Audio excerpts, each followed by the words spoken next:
Tucker also, he was, if you see him, he was like, I actually think submission to the will of God is a good thing. He's like, you know what Islam means? Submission. And like, let it hang in the air. Like that was self-evidently disgusting. And I was like, I kind of think submission to God is like the whole point of life, but I didn't say anything. I was like, I don't think I'm against that, actually. Like, anyone who submits to God, like, I'm just for that. That's actually Islam. And then he talked about, paraphrasing what he was talking about, Tucker, he was somebody, he's like, Sharia. And you know how that laugh he does? Yeah. I don't know. Sorry, Sharia law. Did you hear him talking about it? I haven't heard that, but he was like, look at New York and he's talking about all these different cities, all the crime and everything. And then he says something of like, Sharia be good here, like something like that, you know? Yeah, I lived in San Francisco for a while, and I started thinking like, maybe we do need some more serious laws. Yeah. Maybe you should just stop stealing. Yeah, you see what's happening. People running in, breaking the the jewelry boxes, taking all this stuff. And when you live in these places and your home you have to leave because your home city gets run down. It's like, okay, we need a little bit of Sharia. Yeah, but no Muslim. I mean, this is another false thing that's being put out there. Muslims are trying to change the constitution. This is all baloney. This is all lies. Sharia is actually already here. Praying. You just saw us pray. We're implementing God's law. Praying. Family. That's Sharia. Feeding the poor. That's Sharia. But people take the penal code and they want to go ahead and now make that's like the laws there for criminals. And then it's just like what I give you the example. The aliens coming down. And they want to know about Constitution, and then you tell them about the electric chair, the lethal injection, send them on their way, but you didn't teach them all the other good things that the Constitution has. The reason why they get these things because it is something really bad. Exactly. Sometimes there needs to be punishment versus really bad things. If someone harms a child, they should be taken care of. And then many of these things are actually in the Old Testament. These laws, many of them are there also. So it's like people need to get educated, and that's why it's important that people like Candaceowens and Tucker Carlson and people who now are going outside of the narrative, and they're realizing, okay, we've been lying and propagating the lies, and now they're propagating truth. I think this is a component also to connect with Muslims, to talk. We need a brotherhood between Islam and Christianity. Obviously, they're not going to be the same religion. They're going to have their differences, but they shouldn't be enemies. Look, we don't have to compromise our religion. You want to worship Jesus? You want to believe in original sin? Go ahead. That's the freedom. Islam gives you that freedom too at the end of the day. Islam safeguards the Christians. Their religion is safeguarded. Like in a Muslim majority country, like say Jerusalem, at the time when Muslims ruled, or in Spain for 700, 800 years, Muslims ruled. This was the golden age for the Jews. Christians also. People actually flew to Muslim lands to learn Arabic, just like now people learn English. That was the same thing at that time. So now, but there was rights. There were people who were protected to go ahead and to pray, to have their churches, to do what they're doing. In Bosnia, you had the war, the genocide that happened there. You had churches after the war that remained. But the mosques, 600 of them were destroyed. Well, people say that we need the to protect the Holy Land. Who protected it before they were there in 1849? That was Muslims, kept it safe forever. Exactly. Yeah, I think what's his name, Faraz Zahabi. He really did a great job going in and explaining. Yeah, Faraz is a great guest. Now, people always tell me, "Oh, these Muslims want to kill you." Where does that come from? Like, I've been to these Muslim countries and I was treated amazing. No one tried to kill me. Like, where does that myth come from? I mean, obviously, maybe there's some crazy Muslims that like. So what they'll do is they'll open up certain passages from the Quran, and they're passages that are in the context of battle, right? During the time when the pagans were fighting with the Muslims and God had given permission to fight, but now not to transgress limits, all right? You cannot go ahead and kill innocent human beings in battle. This is clear. Prophet Muhammad, when he sent out his general, he said, do not, he gave instructions. Like, before the Geneva Convention, you had these world rules of engagement. You just do whatever. You cannot attack places of worship, kill innocent children, non-combatants, basically. So innocent. You cannot. Muhammad had all these rules. That's just from God coming. This is like not him making it up. But this is, in the Quran, there's a chapter 5, verse 32. It says, killing one innocent being is as you kill the world. Saving one innocent life is if you save the world. Yeah. Think about that. Interesting. Right? And that's not just a Muslim, that's Israeli life. A life. You save an innocent. Let's say you have a Palestinian, and they're fighting. You cannot go, and I hear some of these rabbis talking about taking out kids that now because they think they're going to grow. You've seen that, right? The point is right here that Hashem say, do not have mercy on the children.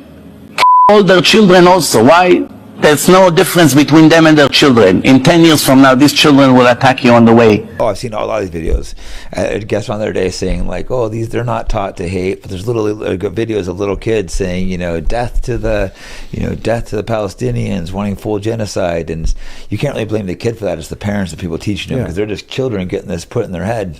But you can't, in Islam, you cannot do that. This is very, so when people now, they attack you, you're sitting with a Muslim and they tell you to kill Christians, they can't show me where. Where is it? Yeah, it's crazy how much, like you mentioned earlier, there's been a massive push of propaganda. I think it's because they realize they're starting to lose the information war, so now they're trying to push this hate towards Muslims again, which has been happening for a while. When I was young, after 9/11, before, I didn't really know any Muslims, so I wasn't like terribly racist against them or biased, I guess, but I figured, they're a little bit off. But then I met a couple Muslim friends, and they were just such good people. They would go out of their way to help me. Then I also noticed they did a better job of keeping like large family units, doing family meetings, all their cousins. And I go, wow, as Americans or white Americans, we have lost these large family units. Yeah, and then people would think the propaganda got just so insane that people who would go over say, I'm going to Morocco, I'm going to Egypt, or I'm going to, a Muslim majority Saudi Arabia, and then people would hear from others say, don't go there, they're going to chop your head off. They're going to, What's crazy is when I was in Israel trying to go to Egypt, and they were the same thing, don't go. But then, I was in Morocco not long ago, traveled. You've been in Morocco also? I was in Morocco training some fighters for the King of Morocco. Literally met the King of Morocco. You met the King of Morocco? Yeah, he seemed like a super cool guy. I didn't hang out with him for long, but he treated me great. It was such an amazing experience live such a crazy life through fighting. Like, who would think, poor kid drove a trailer that I'm hanging out with the King of Morocco. So if Muslims are reading a book that's saying kill Christians, non-Muslims... he would have killed me right there. I mean, come on, man. Well, for a couple of days, I traveled around Morocco by myself because I wanted to travel around. I was meeting... Did you feel threatened at all? Well, it was peak of COVID, so there was no white people there, so everyone was curious. You're almost like the only white... So they were all curious my story. People were inviting me to their homes for tea, and it was amazing just because everyone was like, what are you doing here? And people just treated me so good. Mm-hmm. It's like, they're not trying to kill me. They're curious my story. Yeah. Same thing, traveling through Turkey, been to like Abu Dhabi. But they hate your way of life, Jay. They didn't. They were curious about my way of life. That's why I don't understand how this propaganda works. That's the Zionist hate machine. That's what it is. I've had Christians on. I have recently Dr. Jones. They talk about this. This is systematically set up. There's billions being spent to go ahead and to create literally this rift between Muslims and Christians, so they can get sympathy from the American public, so they can get funded to go ahead and throw the bombs on the churches and the mosques over there in Gaza. Yeah, it's sad how well it's worked, but I think we are making a big difference in the media war. It's like I can feel the change as someone, who uses my real name, and I'm constantly very social now. People are constantly coming up to me now, thanking me and asking me questions. I have friends, a lot of famous friends text me asking questions now. I think too, like a lot of people know me, they trust me, they know I'm like not a crazy person. So first start talking, you get guys like Chuck Liddell, these type of guys like asking questions like, why are you saying this? I'm curious. He's, got some guys like that have fell into the I don't like the left, Antifa, they support Palestine, therefore they must be wrong. And it's like, no, it's true, those guys can be idiots, but they're still right about this instance. Mm-hmm. How about people like, you recently saw the interview with the Nelk Boys? Oh God, they got such a bad. Yeah, they didn't watch it, but they interviewed Benjamin Netanyahu of softball. He's wanted in international warrants for arrest crimes, and they gave him a softball interview. But you know what? The backlash was so heavy. They brought Nick Fuentes on, and they tried bringing Dan Blazarian on to it's like the opposite. You used to have to go to a rabbi and apologize, but they messed up so bad they had to go apologize. Mm-hmm. How did you meet them? You know them personally? I've met them, but don't know them well. But that would be good for them to have you on to discuss this also. Right? Yeah, no, I that's actually a good idea. They're not really like. But what do you think they got? I mean, why? So you said a softball interview. So they brought. How is this person? I see him on PBD podcast. He was on there. Was he on there too? I didn't watch that. Yeah, and he was. He just started making rounds on some. Did he give him a softball interview too, or did he ask him harder questions? Oh, that's disappointing. Yeah, very softball. Yeah, Patrick David, he came out to interview Dan Bilzerian. Yeah. And he was being all friendly, kind of acting like he agreed. And then the interview kind of like switched up how he was acting. And I think that kind of, you could see Dan just like change right away when he starts asking about Israel. Yeah. You know, I was really, I don't know if it just my naive side or something, because I met, Patrick and David, we hung out and I was really looking forward to, in the beginning, before it was happening, and it's an interesting story, before it was happening, in Gaza, Palestine, they were really commending Muslims for really stepping up and being like the last front against the sexualization of the children. Yes. Muslims were protesting things, and they were commending Muslims, and they were like, Patrick and David was talking about how we got to work together with Muslims. All of that changed now. Now he brought out one of the biggest Islam haters, and I thought he was going to use me as a resource. I said, look at me as a Muslim friend. I'm here. We can set up dialogues and talks, and we can do something positive. But it seems like I'm very disappointed the way he's been disappointing. And I don't hate the guy because he does talk to controversial people, but he's been a lot of people have been disappointing, which is why I started my own podcast. I've been disappointed in a lot of these podcasts, so I'm like, why not start my own? Yeah, that's. I could sit there and bitch and cry about it, or I could try to make change. Yeah, that's very, very important, man. But so many guys have been so disappointing. You realize people are just so scared because, they do control most, all the money.